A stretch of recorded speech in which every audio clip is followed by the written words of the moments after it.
सर्वे भवन्तु सुखिनः सर्वे सन्तु निरामयाः सर्वे भद्राणि पश्यन्तु मा कस्यचित् दुःखभाग्य भवेत् मा कस्यचित् दुःखभाग्य भवेत् मा कस्यचित् दुःखभाग्य भवेत्। सभी भक्तजनों को कोट कोट प्रणाम, लाख लाख धन्यवाद।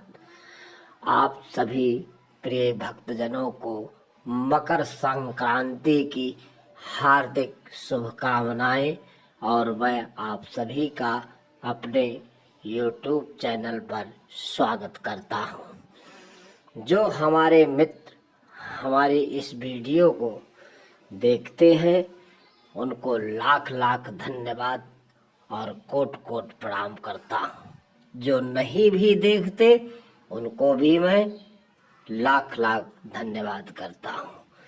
प्रिय भक्तजनों, मकर संक्रांति एक ऐसा हिंदू धर्म का त्योहार है जो मनुष्य के समस्त पापों को जड़ से खत्म करने की क्षमता रखता है।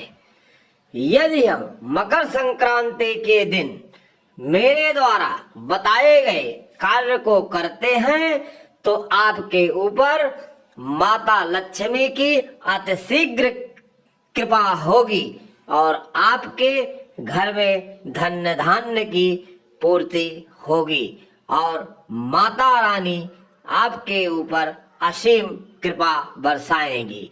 प्रिय भक्तजनों, आप लोगों को ये नियम पूर्ण रूप से संयम बरतते हुए करने की आवश्यकता है, क्योंकि कोई भी नियम तभी काम करता है जब उसको सत्य और धर्म के साथ किया जाए। प्रिय भक्तजनों, मकर संक्रांति के दिन करेंगे ये उपाय, होगी माता लक्ष्मी प्रसन्न और धन की होगी बरसात, घर में रहेगी खुशियों की सौगात।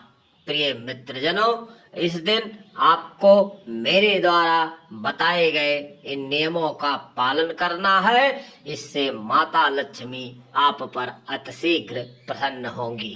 प्रिय भक्तजनों, मकर संक्रांति के दिन भगवान सूर्य मकर राशि में प्रवेश करते हैं। इस साल मकर संक्रांति का त्योहार 14 जनवरी 2025 मंगलवार को है। ऐसे में जो व्यक्ति इस दिन कुछ उपाय करता है तो उसके घर में साल भर धन धान्य का भंडार भरा रहेगा। आइए हम जानते हैं कि इस दिन से जुड़े हुए उपाय क्या क्या हैं और हमें किस प्रकार से इन्हें करना चाहिए, क्योंकि हमें सबसे पहले इन उपायों को करने के लिए जानकारी होना चाहिए कि कौन सा उपाय किस विधि और किस मंत्र से किया जाए ताकि हमारे लिए संपन्नता लेकर आए। तो प्रिय भक्तजनों, आइए हम जानते हैं।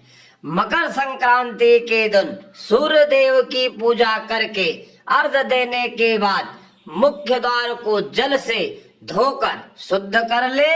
इसके बाद मुख्य द्वार पर हल्दी का गांठ कलावे में लपेटकर बांध दे। ऐसा करने से घर में मौजूद नकारात्मक ऊर्जा दूर होगी और आपके घर में माता लक्ष्मी प्रवेश करेंगी, क्योंकि जो भी नकारात्मक ऊर्जा होगी वो दूर हो जाएगी तो माता रानी को आने में कोई कष्ट या दुख नहीं होगा। प्रिय भक्तजनों, इसलिए सबसे पहले एक कार्य हमें करने की आवश्यकता है, तभी माता रानी हम लोगों पर प्रसन्न होगी और उनकी असीम कृपा के पात्र हम बन सकते हैं। इसलिए मकर संक्रांति के दिन जब भी आप सूर्य को अर्घ्य दें तो जल में लाल चंदन मिला लें। इसके साथ ही सूर्य देव के आदित्य हृदय स्तोत्र का पाठ जरूर करें।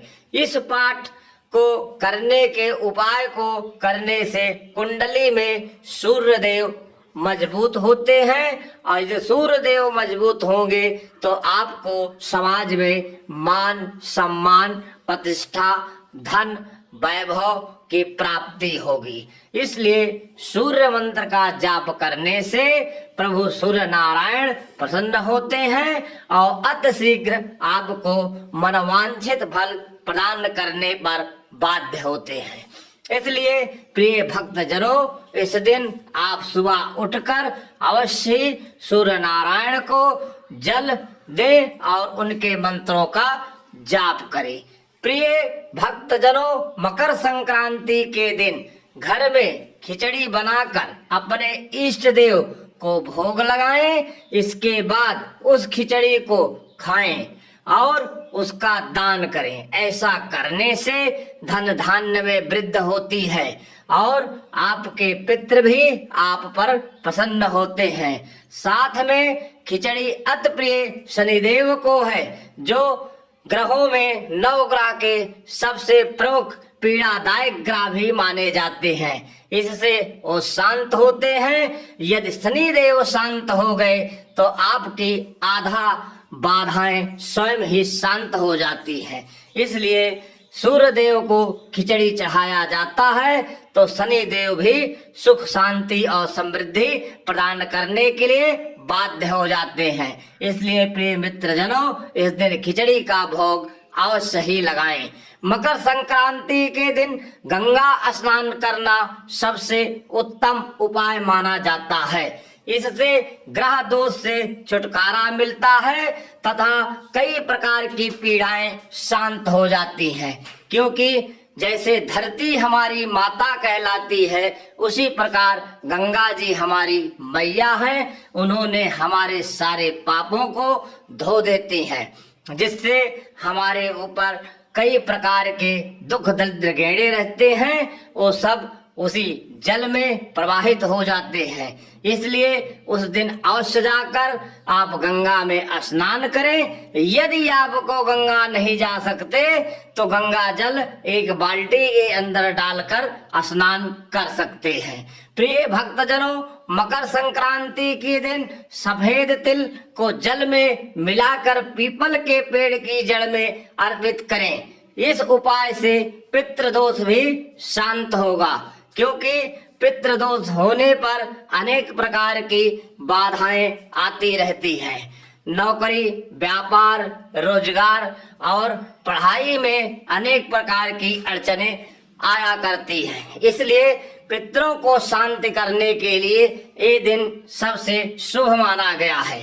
प्रिय भक्तजनों, इस दिन अवश्य अपने पितरों का पूजन पाठ करें, क्योंकि सूर्य नारायण पितृदेव के रूप में भी पूजे जाते हैं।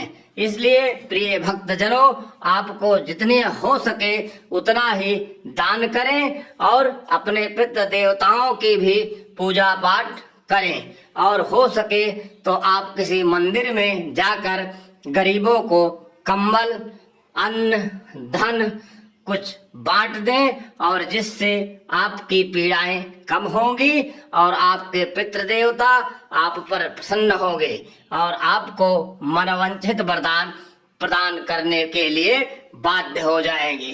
प्रिय भक्तजनों, इसी दिन हरि नारायण और माता लक्ष्मी की पूजा करना भी शुभ माना जाता है।